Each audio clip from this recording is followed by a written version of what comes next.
తెలంగాణలో చూస్తున్నారు కదన్నా, రేవంత్ రెడ్డి పరిపాలన విధానం మీకు ఎట్లా అనిపిస్తుంది? ఏం బాగాలేదు. ఎందుకు అట్లా?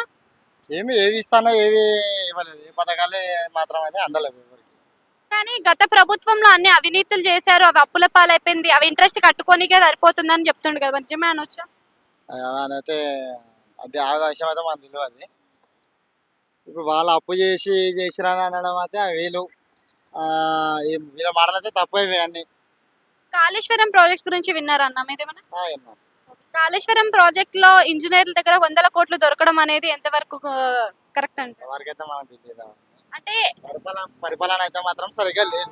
కవితని సస్పెండ్ చేసేసిండ్రు కదా పార్టీ నుంచి, మరి కవిత వేరే పార్టీ పెడుతుంది అంటారా మరి? ఏమో తెలియదు అంత గురించి మనకి అంత కేసీఆర్ కి రేవంత్ రెడ్డికి తేడా అంటే ఏం చెప్తారన్న? కేసీఆర్ బెటర్. కేసీఆర్ బెటర్ అనే దానికి కారణం ఏంటి? అన్ని చేశాడు కాబట్టి. కానీ అవినీతి ఎక్కువ చేశాడు అని తక్కువ క్వాలిటీలో డెవలప్. చేయని వాళ్ళు ఎవరైనా చేసిన వాళ్ళ మీద అంటారు ఎవరైనా. ఈయన కూడా ఫ్రీ బస్సు, 500 రూపాయల గ్యాస్, ఉచిత కరెంట్ ఇస్తున్నారు. గ్యాస్ అయితే లేదు కదా, గ్యాస్ లేదు, కరెంట్ ఇచ్చినట్టు ఇచ్చి మళ్ళీ సేమ్ బిల్లు మళ్ళీ వేస్తున్నారు బిల్లులు. బియ్యం విషయం మరి? బియ్యం అయితే సెంట్రల్ ఇస్తుంది కదా, వీళ్ళు ఇవ్వట్లేదు. సెంట్రల్లో ఇస్తుంది ఫ్రీగా, వీళ్ళు ఇవ్వట్లేదు. Thank you. Thank you.